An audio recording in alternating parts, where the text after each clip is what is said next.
Is this the end as FromSoft as we know it? I woke up today and I saw some absolutely terrifying news that I wish was a false leak. Sony is looking to buy FromSoft and take over the rest of the Souls, Born, Sekiro and Ring franchises. After doing my own research into this, I learned that Sony is looking to buy the parent company of FromSoft, which is Kadokawa. And interestingly, it's clear that Sony is not just after FromSoft, and they're actually more interested in the anime side of things than I realised. It turns out Sony own the anime streaming service Crunchyroll, which might explain why it's so terrible. I'm only half joking. I did actually try the premium service out a few months ago, and I've got some positives and some negatives to say about the site. For starters, there's lots of choices, and they get access to new releases really quickly. My problem is that even the older shows quite often didn't have English subtitles, meaning I had to go to some potentially less legitimate websites to finish watching a series. The reason I'm even mentioning anime is because of some of the games and even films Kadokawa actually have under their wing, such as the wildly popular fantasy romance animation Your Name, which I will roughly and poorly translate to Kimi no Na wa. I tried. In terms of games though, we do have various Sword Art Online games, and of course the main talking point of this video, the portfolio of FromSoft. Before making this video, I was aware that Sony owned the IP to Bloodborne, which I believe is why we've never seen a sequel or remaster, despite the fanbase being massive.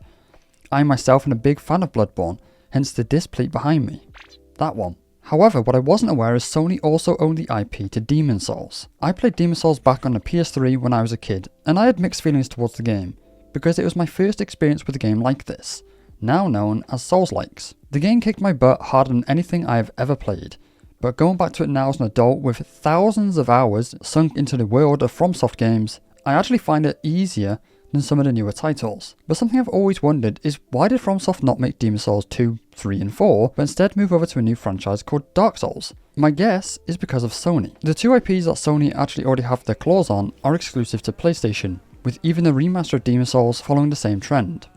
Dark Souls, however, is owned by NBGI, which Google likes to keep claiming is some Greek bank, but I actually think it's Bandai Namco. I could spend hours ranting about Google's new search engine AI, but I'll save you the trouble. Any FromSoft game that Sony doesn't have the IP to is actually not exclusive to the PlayStation consoles, and is on both Steam and the Xbox consoles. What's really interesting is FromSoft don't own the IP to any of their major titles, outside of Sekiro and I believe Armored Core. Funnily enough, the two games that I actually haven't played. I think that the reason FromSoft's games are so good is because it's made by people that want to make these types of games, but even more importantly, it's made by people that want to play these types of games. They are one of, if not the only big named player who has a perfect record. Another company who could have sat on the throne with them was CD Projekt Red, with their fantastic series The Witcher, but with the blunder that was Cyberpunk's release, the record is forever tarnished. See what I did there? If we compare that to what Sony has recently been up to, the situation becomes a lot more scary. Ignoring all the exclusivity issues that will almost certainly arise with this takeover, which for me would completely kill the future of all FromSoft games, as I am pretty much exclusive to PC. The real issues that are hard to ignore is the controversy surrounding Concord and Helldivers. We'll start with Helldivers since it's a much shorter story and can be summed up fairly easily, since most of the issues with Helldivers I don't believe came from Sony themselves. Things like the constant nerfing of weapons and mobs, for example. After all, it's a PvE game. What does it matter if there are meta loadouts, and it makes the game a bit easy? Just introduce new monsters that require some sort of new method or mechanic to beat, or simply add more difficulty levels. Don't nerf everything that makes your game good. But the issues that Sony had their hands on were around the massive list of blacklisted countries that were unable to play Helldivers. Concord, however, where do we even begin with that mess?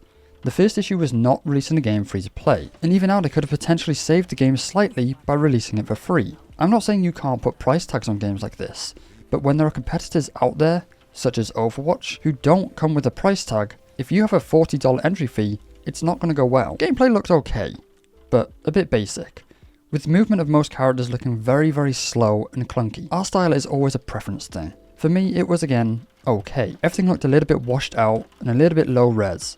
And the character designs, well, they were forgettable. Oh my god.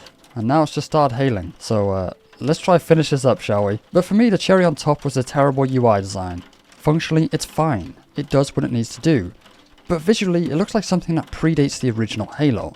I have literally designed nicer looking UI for a random 15 segment of previous videos. After all this backlash, did we get acknowledgement from the devs? No, we got guilt tripped, saying how we could cause them to lose their jobs. I won't preach about how the customer is always right, because that statement is not right.